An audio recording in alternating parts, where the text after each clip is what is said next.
Good morning, good morning, good morning, everybody. Happy January 22nd, 2024.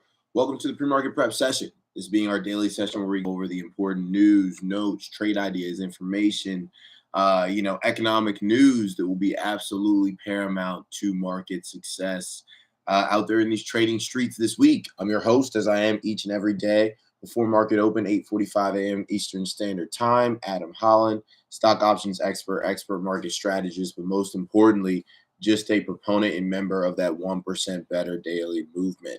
That's all you got to aim for. That's all we're here for. And then if you commit yourself to that, right? You don't have to worry about not feeling satisfied. You don't have to worry about feeling down because you didn't, cure cancer overnight or anything like that. You go to sleep 1% better than how you woke up. That was a great week, right? That was a great day, and you can continue to push forward and attract what's meant for you. But I'm excited to get into what we have going on this week as we continue to heat up during earnings season. um, I posted the earnings calendar over on Instagram in my stories, so you can check that out there. But it's always important, especially on Monday, right? The most important pre-market prep session to tune into is going to be on Monday, because that's when we lay the foundation for the week.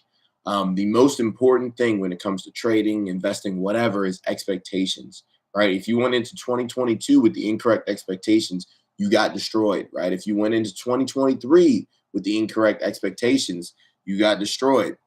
So it's important to take the time to be intentional about setting your expectations and not just coming in flat-footed and have no idea of what's going on. If it's earnings season, you got to know it's earnings season. Why? It's very important to recognize that if you're in any trades that have companies within the same sector or maybe opposite sectors that are reporting, that could affect whatever trade that you're in, right? So if you are in a Disney trade, for example, Disney, we've been trading a lot of recently. It's been very lucrative.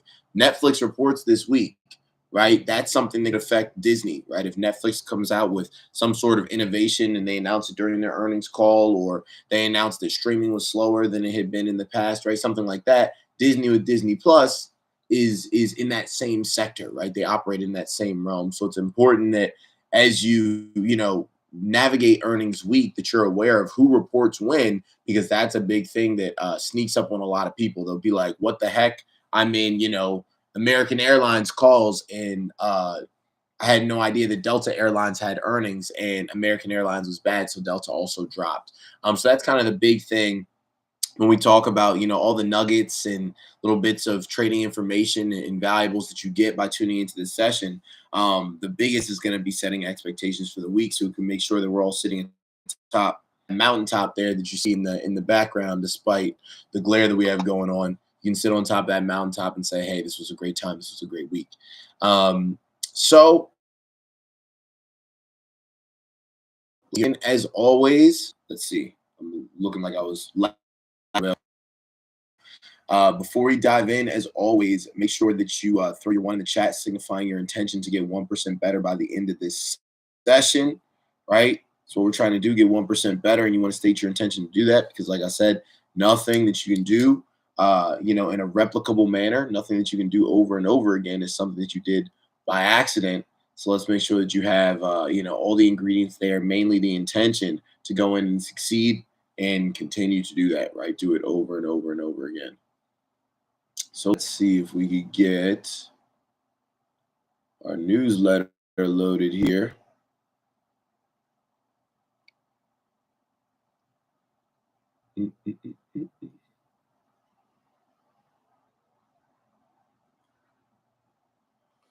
Hopefully the stream is working all right. I feel like YouTube is glitching out, at least on my end. So if it's glitching out on your end too, make sure to let me know via Facebook Messenger for all my people in the group. Give me a little heads up. If not, we're going to keep this baby rolling. So let's start with the week ahead, and then we'll go from there. So let's see. Mm, let's see.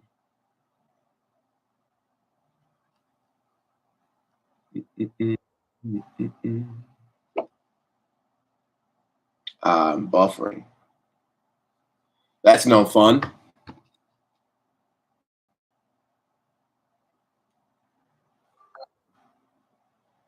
Kind of glitchy. Thank you. Thank you, Viv, for the heads up. I appreciate that. Yeah, I've YouTube was kind of trying to give me a fit this morning. Let me see if closing down some windows will help. Let's see. We'll close down some Slack in here, some docs. All right, hopefully that'll help a little bit. Now let's get to the week ahead. Hopefully we're not glitching up too much, but you guys know we're not going to let that stop us. I feel like this is classic, technology slash things trying to throw off your Monday morning. But we all know it's that Wall Street breakfast newsletter, right? That's what we're tuned into. So you want to check out the week ahead. You also want to check out that Monday specific news. You can find that online as well as just subscribing to their newsletter. But if I'm too glitchy, you can make sure that you go over that on your own. And hopefully to get together. Okay, cool, nice. As we push on. So our top news in terms of the week ahead, the tech sector will be in focus this week ahead after a sizzling few sessions led by strength in chip stocks, Nvidia, AMD, Broadcom, whose ticker is AVGO, ARM, and Micron Technology. Those paid very handsomely last week, namely Nvidia and AMD. Growth indicators will be in focus next week with key releases, including the preliminary Q4 GDP reading in the U.S. and the global flash PMIs. Central banks will also be busy with monetary policy statements and interest rate decisions expected from the Bank of Japan, the European Central Bank, and the Bank of Canada. In the U.S., Federal Reserve members will be in a blackout period of no public talks ahead of the next FOMC meeting on January 30th through 31st.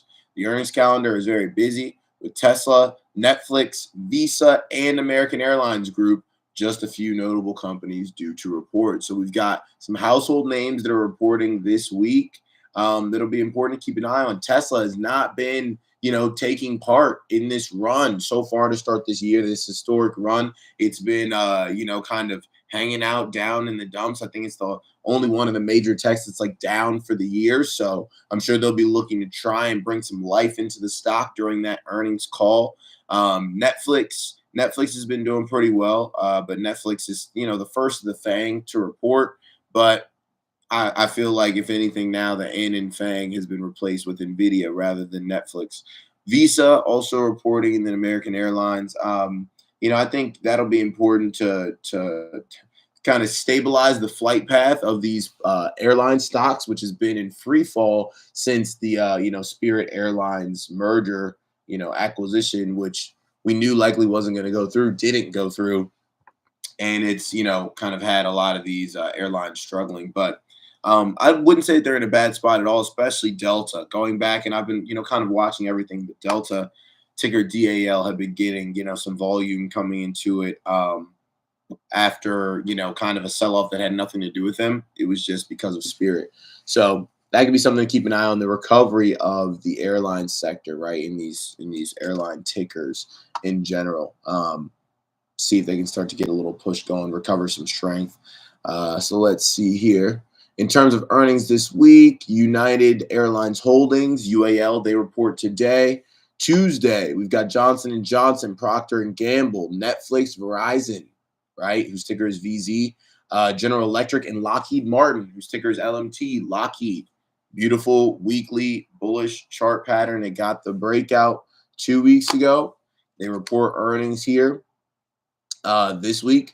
That'll be very important, right? An important thing to keep an eye on here for Lockheed Martin. But they're looking like they're in a very nice position heading into 2024 and beyond, especially with all the demand for weapons, the Stinger missiles, right? On Wednesday, we get Tesla, Abbott Laboratories, ticker ABT, IBM, whose ticker is very nicely and easily put together, IBM, AT&T, whose ticker is T, General Dynamics, Las Vegas Sands, right, casinos, and then CSX also reports. Thursday, we've got Visa, we've got Intel, we've got Pacific, American Airlines Group reports, Southwest Airlines reports, their ticker LOVE, LUV, Levi Strauss, and then Alaska Air Group, ALK, who, if I'm the one who had the door issue, right, with the Boeing plane and the door freaking flew off. So Alaska, I'm sure they'll have a nice lively earnings call. And then Friday, American Express, Colgate, Palmolive, Norfolk Southern, and Autoliv. Now, let's see what else we got. In terms of investor events, we got a 3-day TD Securities Global Mining Conference. Not really seeing anything super important. Lithium Royalty Corp. We got a lot of lithium companies that will be there. I saw something else that was as I transitioned from the week ahead into Monday specific news about some new substance that they used AI to discover that essentially will help cut down on like the need for lithium in batteries, which I thought was huge. Because if you guys remember a few challenges ago, I was talking about how, and as of this point, it still is, one of the most important minerals going into the next decade, right? Because everything's going to be battery powered, everything is EV, and for batteries, you need lithium. If this is able to disrupt that, then that could be huge. So I'll try and find it and post that on my story. But I thought that was like pretty cool how they used AI to analyze a bunch of different compounds that could be used in place of lithium. And this one uses sodium instead. And salt is like one of the most abundant resources on Earth. So that would be awesome, right? If you could use salt instead of lithium for batteries, that would be a game changer. But probably not very good for lithium companies. So in terms of checking out what do we have for economic events this week, always check the Market Watch, economic calendar. So you just search that, right? Market Watch, economic politics calendar, and that'll come up in Google. You want to check this every Monday to lay the landscape for the week. So that way you know what data is coming out before market open. So you're not caught off guard as well when you swing things. 10 a.m. today, we get U.S. leading, super important. Tuesday, we literally have nothing on the schedule. Today, 9:45 a.m., S&P Flash U.S. Services PMI. So we get that 9:45 a.m., 15 minutes after market open. Thursday, so that's kind of one of those things where after open, right, you might see some volatility around 9:45, or maybe we get indecision and chop in the first 15 minutes of the market, and that direction is finally decided at 9:45. That could be a thing too. Thursday, we get Q4. That'll be important. We also get jobless claims. So Thursday is going to be when that economic calendar heats up, right? Thursday, when we get GDP numbers, the market will care about that. Everything else on the calendar there does not look important. Friday, personal income, personal spending, PCE. So we get inflation data, economic data. So economic data that we're getting Thursday and Friday are going to be our biggest days. So make sure you're aware of that as you swing things into Thursday and swing things into Friday, because we will get data pre-market. And hopefully we're good and I'm not glitching too much. But now we're going to switch back to our Monday specific news. Here. Let's see what we got going on. And again, if I'm glitchy and all that, like, you just kind of follow along on your own, and we'll make sure that nothing's falling through the cracks. All right, now let's get into our Monday specific news here, with our top news being full throttle. Buckle up for the next chapter of earnings season. Tech will take some of the spotlight this week as investors get quarterly results from magnificent 7-member Tesla and Netflix, as well as a snapshot into the semiconductor industry with figures from ASML and Intel. And then we talked about a number of the other, sectors that will be reporting. Earnings overall for S&P 500 companies are expected to rise 4.4% year over year in the fourth quarter, according to data from LSEG, which should provide additional optimism for the market.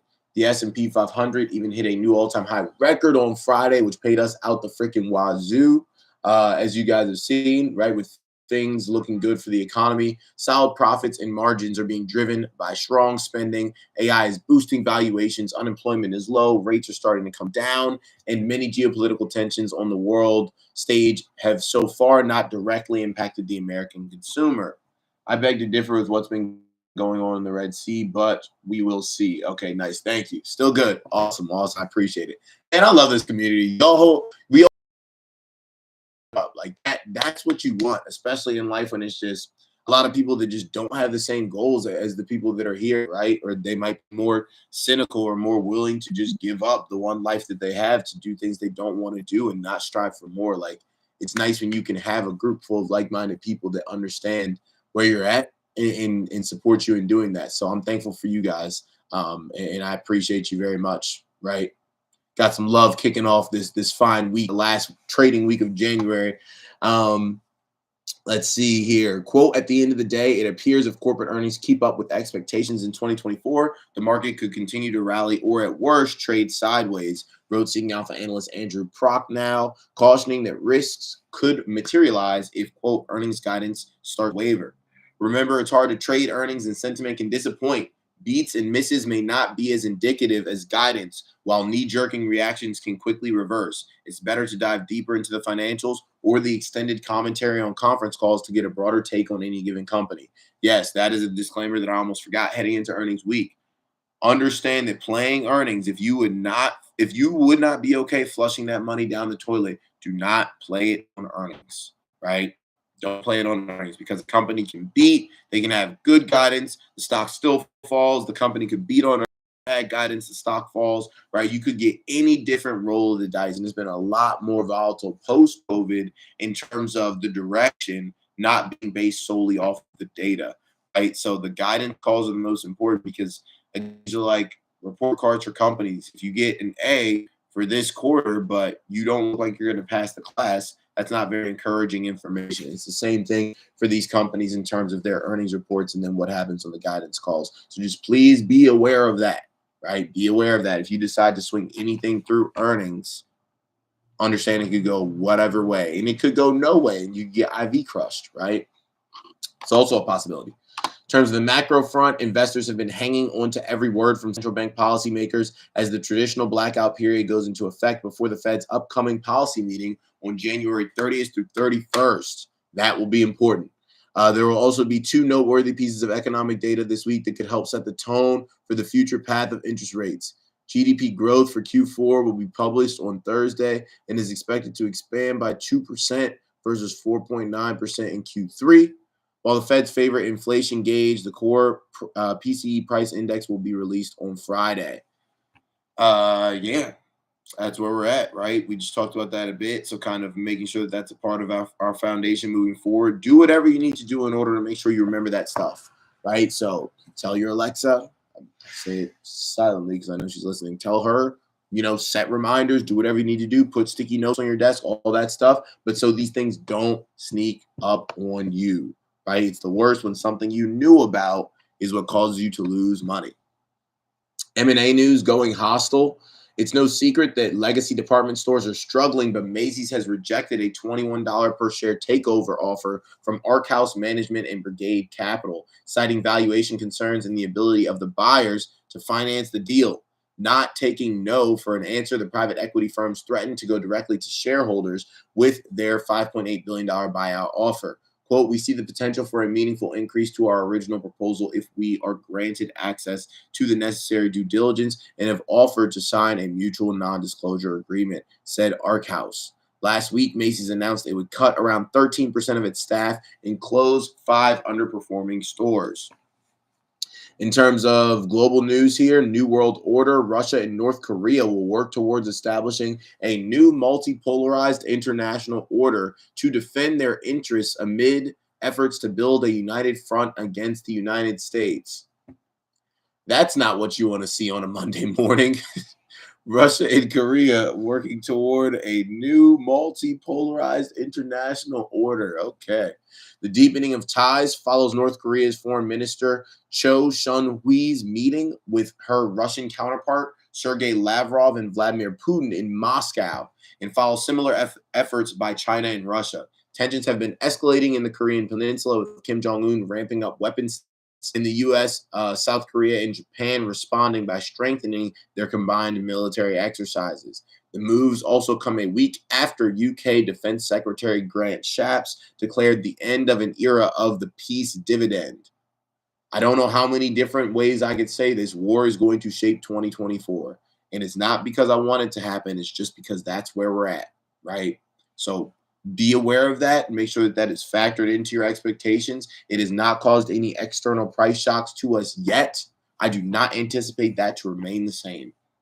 And I believe that a lot of others with big, deep pockets do not anticipate that either. It's one of the reasons why Warren Buffett has been accumulating so much Occidental Petroleum and why Oxy is in a huge monthly bullish chart pattern, right? It's because at some point this crap is going to break and oil is going to be needed for all of it. So that's just one of the different angles, that will be affected here. But war will continue to be a significant part of what we see here this year. And if you aren't aware of how that's the case, make sure you go back and check the reels I posted from the past 2 weeks. There were a few of them, talking about the sectors that could be affected. So check that out. Show it some love, like, comment, all that good stuff. Helps me continue to bring you amazing, free premium content day in and day out. In terms of bankruptcy news here, crypto casualty, the cryptoverse is witnessing yet another failure with Terraform Labs, the company behind the collapsed cryptocurrencies Terra USD and Luna, filing for Chapter 11 bankruptcy. In the U.S., Terra USD, along with its sister token Luna. Oh, in the U.S. Okay, so they are filing for Chapter 11 bankruptcy in the U.S. Now, new sentence. Terra USD, along with its sister token Luna, failed in 2020, which is already facing fraud charges brought on by the U.S. SEC, is also expected to face a class action lawsuit in Singapore. While the company has repeatedly asserted that Terra USD and other tokens it issues are not securities, the SEC, as well as a judge in a recent ruling, disagree. So, kind of this ongoing challenge for, I don't know, like trust and reliability in the crypto space. I guess stick to the big guys, right? If you believe in ETH, if you believe in Bitcoin, buy those, right? Any ones that you believe in, buy them. Do your reading up on them. And stable coins, though, like I'm just not a big fan, especially after this Terra Luna situation. I mean, that was just absolutely horrible. And people lost their lives over that. So tough, very tough. And we'll continue to keep an eye on that. But yeah, I like they should be held accountable, probably. In terms of today's markets, mixed bag here, but mostly green. In Asia, Japan, we're up 1.6%. Hong Kong down 2.3%. China down 2.7%. India closed. The footy in London up 0.2%. Paris up 0.4%. Frankfurt up 0.5%. The Dow up 0.2%. S&P up 0.3%. Nasdaq up 6%. Crude oil up 0.5%. Gold down 0.1%. Bitcoin down 2.3%. In terms of what else is happening, we'll news rundown. DeSantis drops out of 2024 presidential race, endorses Trump. Shocker. Red Sea crisis more damaging for shipping than early pandemic. That's something that will hit the American consumer if it persists. New ADHD drugs could pay off for pharmaceutical companies. Warren Buffett wants Citigroup, ticker C, CEO, to keep overhauling bank. Solar Edge, ticker SEDG, to cut 16% of its workforce's revenues slide. SEC probing B. Riley deals with client linked to defunct hedge fund. Sony shelves $10 billion deal with Z, legal action to follow. Cruise sector navigates out of rough seas, more popular than ever. Beverage buzz, McDonald's Cosmics concept starts off strong, and the U.S. election is another major wild card for the automobile sector. That'll wrap us up, though. Put a bow on it and take us out here for the first pre-market prep session of the week. We had a freaking amazing week last week, right? Thousands of percent in profit. Not tens, which is amazing. Not hundreds, which is stupendous. Thousands, which is absolutely world-shattering, right? All that happened could owe us absolutely anything this week. No, not at all, right? It does not owe us one brown penny. So it's important, right? Make sure that you don't have expectations for the same thing to happen this week. We see what opportunities are available and we execute, but most importantly, we remain and we operate with patience. The first month of the year is almost over. The market is at all-time highs, right? And it is paying hand over fist. Make sure you aren't missing out on that and you're doing what's necessary, right, to succeed when it comes to trading, investing, all the rest, because we have a ton of opportunities unfolding this year, especially with interest rates about to drop on sectors that there is still a crap ton of money to be made, but now is the time where you need to enter. So if you're not a part of this community, make your way into it. If you don't mess with me, you don't mess with what we do. Find someone that can talk the talk, explain why they're doing what they're doing, right? And then join them. But just make sure that you're not sitting on your laurels and letting this pass you by, because this is an amazing opportunity where, again, like, oh, I wish I knew about Facebook before it was Facebook. Wish I knew about NVIDIA before it blew up. That's what we're talking about here. There's still stuff yet to blow up, yet to reach all-time highs, but will likely be there by the end of this year that you have to get in now in order to take advantage of, right?